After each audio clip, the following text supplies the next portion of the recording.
Hi అండి. అందరికీ నమస్కారం. ఈపీఎఫ్ఓ ఉద్యోగ పెన్షనర్లకు సంబంధించి ఒక ఇంపార్టెంట్ అప్డేట్ అయితే రావడం జరిగింది. దీనికి సంబంధించి పూర్తి సమాచారంలోకైతే వెళ్ళిపోదాం. దేశవ్యాప్తంగా ఈపీఎఫ్ఓ పెన్షనర్ల సమస్య మరోసారి చర్చకు వస్తుంది. ప్రస్తుతం అందుతున్న కనీస పెన్షన్ చాలా తక్కువగా ఉందని పలు పెన్షనర్స్ అసోసియేషన్లు గట్టిగా డిమాండ్ చేస్తున్నాయి. ముఖ్యంగా కనీస పెన్షన్ను రూ. 8,000కు పెంచాలని వారు కేంద్ర ప్రభుత్వాన్ని కోరుచున్నారు. గత 12 ఏళ్లుగా పరిస్థితి పెద్దగా మారలేదు. ఇప్పటికీ చాలా మంది పెన్షనర్లు నెలకు కేవలం రూ. 1000 నుంచి రూ. 2,000 మధ్య మాత్రమే పెన్షన్ పొందుతున్నారు.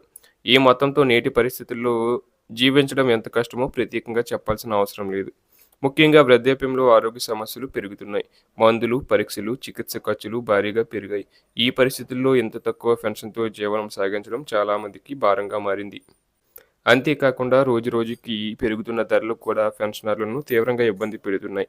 ఆహారం, అద్దె, విద్యుత్, వైద్య ఖర్చులు ప్రతి ఒక్కటి గణనీయంగా పెరిగాయి.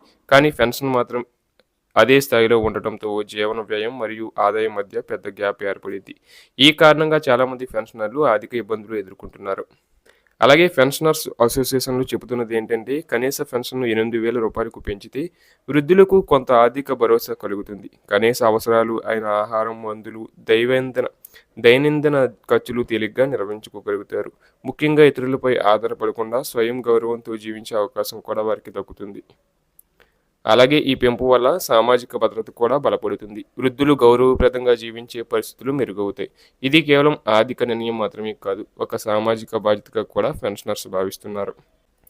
అందుకే కేంద్ర ప్రభుత్వం మానవతా దృక్పథంతో ఈ అంశాన్ని పరిశీలించి ఈపీఎఫ్ఓ కనీస పెన్షన్ను రూ. 8,000కు పెంచాలని వారు విజ్ఞప్తి చేస్తున్నారు. ప్రభుత్వం ఈ డిమాండ్పై సానుకూలంగా స్పందిస్తుందని, త్వరలోనే ఈ విషయంపై నిర్ణయం తీసుకుంటుందని పెన్షనర్లు ఆశాభావం వ్యక్తం చేస్తున్నారు.